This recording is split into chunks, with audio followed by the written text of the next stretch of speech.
Madam గారు చెప్పండి, ఇవాళ టీడీపీ పార్టీ పుట్టి 43 సంవత్సరాలు అయింది. ఎలా అనిపిస్తుంది మీకు ఈ 43 సంవత్సరాల్లో?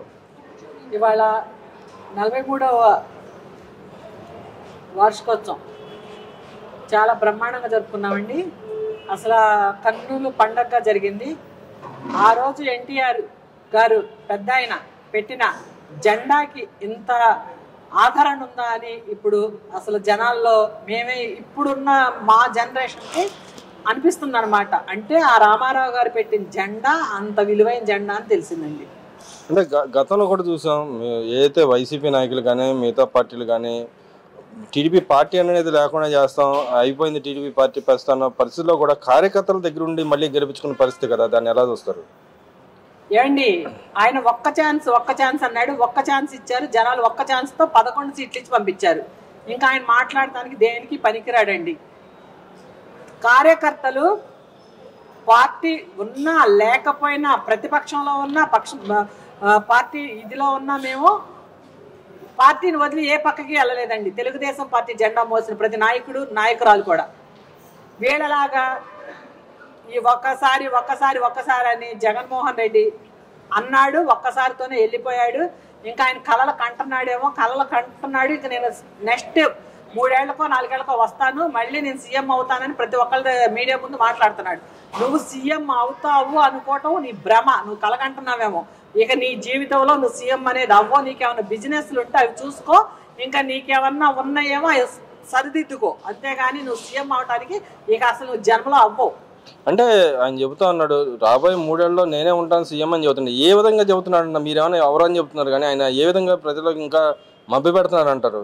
ఏమండి, ఆయన ఒక్కసారి అన్న సీఎం అయినప్పుడే 30 ఏళ్ళు నేనే పరిపాలిస్తానన్నాడు. 30 ఏళ్ళు పరిపాలించేవాడు 5 ఏళ్లలోనే 11 సీట్లు తెచ్చుకొని మళ్ళీ ఏ రకంగా వస్తానంటున్నాడండి? అసలు ఓటేసే వాళ్ళు ఉన్నారు ఆయనకి? మా ఉంటే 30% 25% ఉన్నారండి. అంతకంటే ఎక్కువ మంది అసలు జనాల్లో లేరు. ఎందుకంటే ఇప్పుడు ఉన్న అభివృద్ధి చూస్తున్నారు. ఆయన ఉన్నప్పుడు ఏంటి, ఆయన చుట్టూ పరదాలు కట్టుకొని, ఆయన ప్యాలెస్ కట్టుకొని తాడేపల్లిలో కూర్చొని ఆయన ఏం చేశాడండి? ఒక సెక్రటరీకి వచ్చాడా? ఒక ప్రెస్ మీట్ పెట్టాడా? జనాల్లో తిరిగాడా? జనాల కష్టాలు చూశాడా?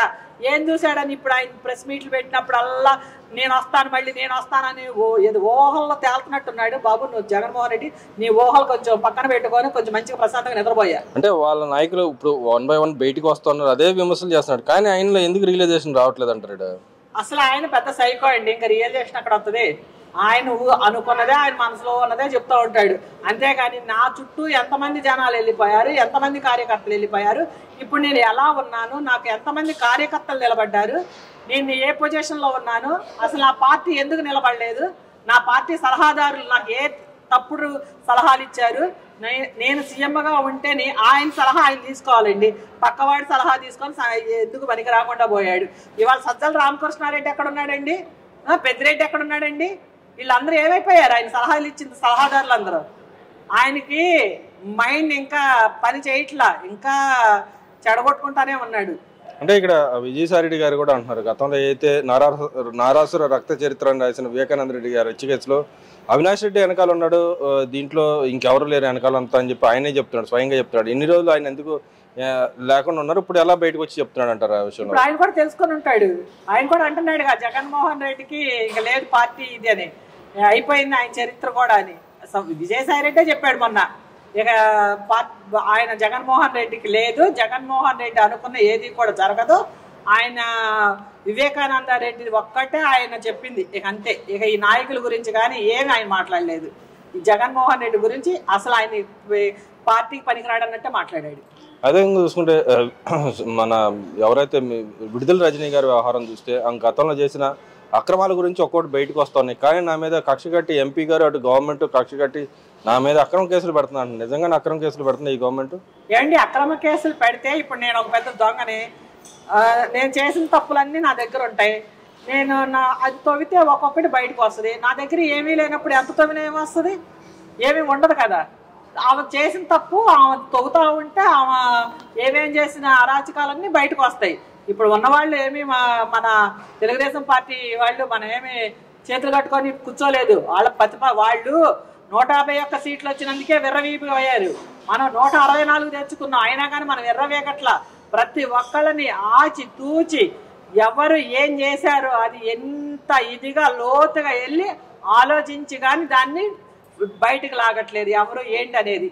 విడుదల రజనీకి వెనకమాల ఒక భయం పట్టుకుంది, ఎప్పుడో నేను వెళ్తాను మళ్ళీ జైలుకి, నా అన్ని బయటకు వచ్చేస్తాయి, ఈ చేసిన అరాచకాలు ఎక్కడ పోతాయి, దోచుకోకుండానే అన్ని కోట్లు సంపాదించేసిందా, ఎలా వచ్చినాయి అంట దానికి, కోట్లు సంపాదించడానికి ఎక్కడి నుంచి వచ్చినాయి, ఏమైనా కష్టపడిందంట. ఏదో చెప్తున్నాడుగా మల్లారెడ్డి అన్నాడుగా పూలు అమ్ముకున్నా అని, ఎవడారు పూల మీద పాలం మీద.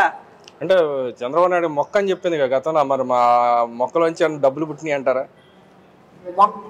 మొక్క చంద్రబాబు గారికి డబ్బులు ఇస్తుంది, జగన్మోహన్ రెడ్డికి ఇచ్చింది డబ్బులు. జగన్మోహన్ రెడ్డి డబ్బులు అందరూ దోసుకున్నారు, జగన్మోహన్ రెడ్డి దోసుకున్నాడు. అందరూ ఆయన చుట్టుపక్కల ఉన్న వాళ్ళు అందరూ కూడా మంచి వెళ్ళాలు మంచి సంపద సృష్టించుకొని చక్కగా 11 సీట్లు సంపాదించుకొని వెళ్ళిపోయారు. ఇప్పుడు తరతరాలు కూర్చున్నా తినటానికి ఏమీ బాధపడకుండా వెళ్ళారు. కానీ వాళ్ళని ఒక్కొక్కళ్ళని తవ్వి వాళ్ళ గతాలు మొత్తం తవ్వి వాళ్ళు తీసుకున్నది పైసాతో సహా కక్కిస్తారండి. అదేవిధంగా వల్లభనేని వంశీ గారి విషయంకి వస్తే ఆయన మీద ఏదైతే కేసులు ఉన్నాయి 1 by 1 కేసులు పడతా ఉన్నాయి, ఆ భయంతో కొంతమంది మాజీ మినిస్టర్లు కూడా హాస్పిటల్ పాలవుతున్నారు. ఎందుకు అవుతున్నారు అంటారు? అంతే కదా, ఇప్పుడు వల్లభనేని వంశీది ఒక్కొక్కడు తవ్వితేనే కదా ఆయన చేసిన అరాచకం అంతా బయటకు వచ్చింది. రెడ్ బుక్ అంటారు, రెడ్ బుక్ ఏమీ లేదు అక్కడ. రెడ్ బుక్ లో ఉన్నాయి, ఆయన రాసుకున్నారు లోకేష్ గారు. ఆయన లోకేష్ గారు అసలు రెడ్ బుక్ ధరితే ఎవడో ఉండడు అక్కడ, ఇంకా తెరవలాది శాంతం. ఎవరు వెళ్ళారు? భయంతో ఉన్న వాళ్ళు చేసిన భయాలు వాళ్ళ అరాచకాలు. మేము ఇప్పుడు వల్లభనేని వంశీ వెళ్ళిపోయాడు, నెక్స్ట్ నేనే అనుకొని వాళ్ళు భయంతో హాస్పిటల్ పాలైపోతున్నారు. ఇప్పుడు తర్వాత నేనేమో తెలియకుండా పోలీసులు వెళ్ళిపోతున్నారుగా, ఇంట్రాగేషన్ చేస్తున్నారుగా. వాళ్ళ భయం ఎక్కడైతే హాస్పిటల్ ఉంటే ఎవడు పట్టుకోడుగా. అందువల్ల అనమాట ఎవరికాడు నాకు ఆ రోగం ఈ రోగం అని. ఎవరు రోగాలు ఉన్నాయో వాళ్ళకు కూడా ఉన్నాయో చూపిస్తే బయటపడతాయిగా. ముందు ఒక్కొక్కడికి ఏ రోగాలు ఉన్నాయో. ఇప్పుడు మానసిక వ్యాధులు ఎక్కువైపోయినాయి వాళ్ళందరికీ. ఎందుకనంటారు? మన పార్టీ 161 సీట్లు తెచ్చుకోగానే వాళ్ళు మొత్తం మానసిక రోగాల్లో పడ్డారు. మేము 30 సంవత్సరాలు ఉంటారనే వాళ్ళు ఎర్రవీగి రోజా కానీ కొడాలి నాని కానీ వల్లభనేని వంశీ కానీ వీళ్ళందరూ కూడా 30 సంవత్సరాలు మందే అని వాళ్ళు బల్ల గుద్దినట్టు. అందుకే అంత వీడియో ముందుకొచ్చి ఇష్టం వచ్చినట్టు వాగారు. ఇప్పుడు ఒక్కొక్కళ్ళకి పైనుంచి కింద దాకా చెమట్లు పడుతున్నాయి. అవి ఎప్పుడు మన తీసుకెళ్ళి లోపలేస్తారన్న భయంతో నిద్ర లేకుండా ఉంటున్నారు వాళ్ళు. అదేవిధంగా చూసుకుంటే ఈ పార్టీ అక్రమ కేసులు అని చెప్పి అంటున్నారు కొంతమంది నాయకులు. అంటున్నారు మీరు ఎన్ని అక్రమ కేసులు పెట్టినా మేము భయపడాల్సిన అవసరం లేదు, పోరాడతాం అని చెప్పి అంటున్నారు కదా కొంతమంది నాయకులు. వాళ్ళు సరే వాళ్ళకి ఎందుకు భయం లేనప్పుడు ఇంకా దాక్కోటాలు ఎందుకు, హాస్పిటల్ పాలవటాలు ఎందుకు? ధైర్యంగా ఉండమానండి, తీసుకొస్తారు లోపలేస్తారు, తర్వాత ఏం జరుగుద్దో జరుగుద్ది. ఏమో బెయిల్ వచ్చినాడు వెళ్తాడు, బెయిల్ లేనివాడు లోపల ఉంటాడు. ఇంక భయపడాల్సి వాళ్ళే చెప్తున్నా. అది ఏంటి ఇది అంటారు కదా, పులి మేక తోలు కప్పుకున్నట్టు, మేక పులి తోలు కప్పుకున్నట్టు గాంభీర్యంగా నటిస్తున్నారు. ఎందుకంటే వాళ్ళ భయం లోపల ఉంది.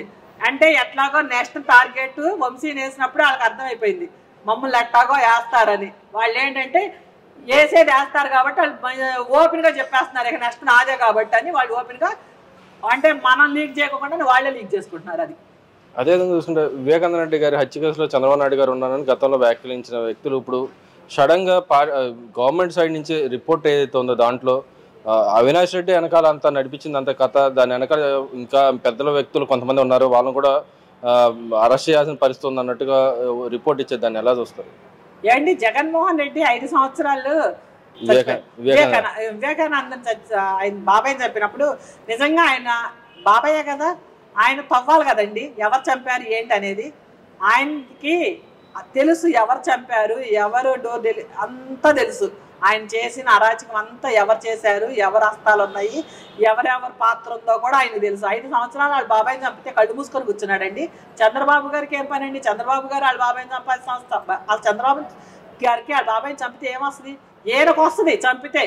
ఆయన ఏదో అడిగాడు, అదే ఈయనకు రాకుండా పోద్దేమోనని ఆయన్ని పొట్టన పెట్టుకున్నారు వీళ్ళంతా. అంటే ఇక్కడ న్యాయం జరిగిద్ది అనుకున్నారు ఇప్పటికైనా ఆయనకి? ఆయన వాళ్ళ అమ్మాయి పోరాడుతూ ఉంది గతంలో. న్యాయం జరగాలండి, ఎందుకంటే జరగకపోతే మటుకి ఇది చేతకాంతనంగా అవుద్దండి. ఎందుకంటే ఆ సునీత అన్నావిడి ఢిల్లీ పాప తిరిగి ఆమె వాళ్ళ సొంత అన్నయ్యే పదవిలో ఉన్నప్పుడు ఆయనే చెయ్యాలండి న్యాయం, కానీ ఆయనే చేయలేదు. కానీ ఆమెకు న్యాయం జరగాలండి. సొంత తండ్రిని పోగొట్టుకుంది, ఆమెకు న్యాయం జరగాలి, న్యాయం చేయాలండి. అది మేము కోరుకుంటున్నాం. ఎందుకంటే అసలు ఆ వివేకానంద హత్య కేసు ఎవరు చేశారు అనేవాళ్ళు బయటికి రావాలండి. అది మా కోరికండి. అదేవిధంగా ఈ కూటమి ప్రభుత్వం మహిళలకు ఇస్తున్న పథకాలు ఏమి ఇవ్వట్లేదు, నేను వస్తే ఈ పాటికి ఇచ్చేసేవాడిని, మోసాలు చంద్రబాబు నాయుడు మోసాలు చేయడానికి వచ్చాడు, మోసాలతోనే గెలిచాడు అని చెప్పి అంటున్నాడు. నిజంగానే ఆ పరిస్థితి ఉందంటారు రాష్ట్రంలో? మోసం చంద్రబాబు కాదండి చేసేది, మోసం పక్కాగా చేసేది జగన్మోహన్ రెడ్డి. ఫస్ట్ ఏమన్నాడు, 3000 ఇస్తానన్నాడు మహిళలకు పింఛను. ఎట్టా ఇచ్చాడు? సంవత్సరానికి 250 రూపాయల చొప్పున కట్టుకొచ్చాడు. ఏ సీఎంలు కూడా ఇస్తానన్న పింఛన్లు కానీ పెన్షన్లు కానీ వాళ్ళు 3000 అంటే 3000, 2000 అంటే 2000 అట్లా ఇచ్చేశారండి. ఏనలాగా 250 పెంచుకుంటే ఏ సీఎం లేడండి ఇంత చెత్త సీఎం. ఈయన 250 దాచుకొని ప్రజల దగ్గర ఎన్ని కోట్లు సంపాదించాడో వీళ్ళ నోర్లు కొట్టుకొని ఆయనకే తెలుసండి. అది అంటే ఆయన అంటున్నాడు, నా మీద 10 లక్షల కోట్లు అప్పు తెచ్చున్నారు, కానీ మీరు 6 లక్షల కోట్లే చూపిస్తున్నారు కదా, నేనేడు అప్పు తెచ్చాను, మీరు అప్పులు తెస్తున్నారు. ఈ 9 నెలల పరిపాలనలో దాదాపు 1,20,000 కోట్లు అప్పు తెచ్చారని చెప్పి అంటున్నాడు. నిజంగానే 1,20,000 కోట్ల గవర్నమెంట్ అప్పు తెచ్చిందంటే? 1,60 కోట్లు అప్పు తెచ్చిందని అంటున్నాడా? 1,20,000 ఏంటండి తెచ్చుకుంటారు. ఇప్పుడు పనులు స్టార్ట్ అయినప్పుడు 1,20,000 కాకపోతే 6,000 కోట్లు తెచ్చుకుంటారు, ఎంత కావాలంటే అంత తెచ్చుకుంటారు.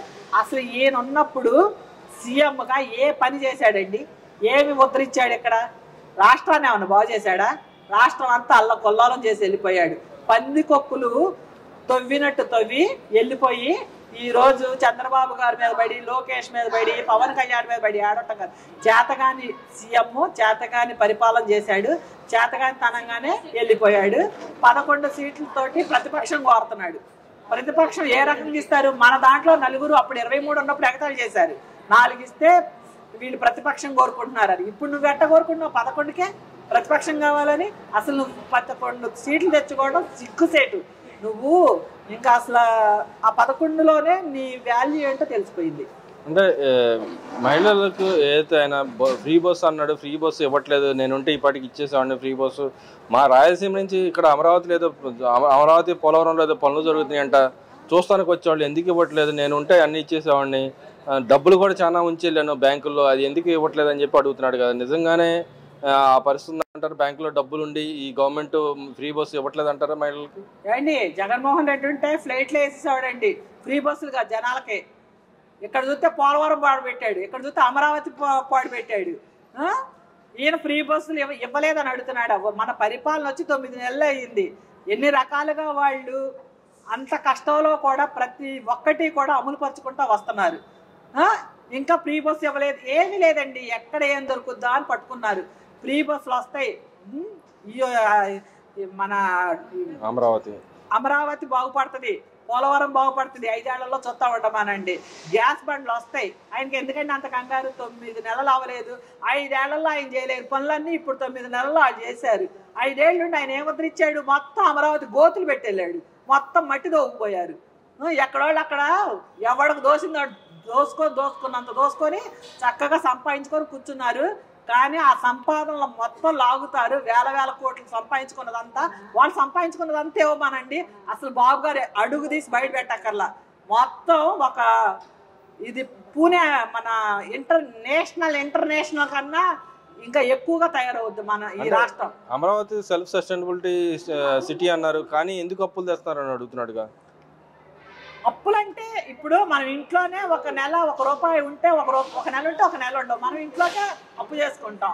రాష్ట్రాన్ని ఇంత కళ్ళకొల్లోలం చేసినప్పుడు అప్పు తెచ్చుకోవడంలో తప్పే ఉండదే. ఇప్పుడు ఇంత బాగు చేయాలంటే బాబు గారు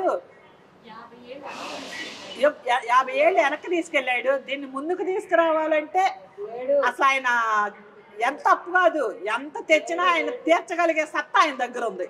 ఆయన తెస్తాడు, తీసుకొస్తాడు, తీర్చుతాడు. నీలాగా ఎక్కడ ఎగ్గొట్టేసి వెళ్ళిపోడు. నీలాగా ఎక్కడెక్కడ పడితే ప్యాలెస్లు కట్టి ఇప్పుడు కట్టావు ఋషికొండ మీద, ఏమైంది? మొత్తం నాదే అనుకున్నావు, ఏమైంది? ఆఖరికి అది ఋషికొండ రేపు ఏదో మన టూరిజానికో దేనికో పెడతానికి సిద్ధంగా ఉన్నారు. నువ్వు ఏదోదో ఆశించుకొని అక్కడ చక్కగా ఇప్పుడు ఇదే మూతపడింది తాడేపల్లి. నువ్వు అనుకున్నది అనుకున్నట్టు ఒక్కటి జరగలేదు. నీవు ఏమంట కాలు పెట్టావో రాష్ట్రమే అల్లకొల్లోలం అయిపోయింది.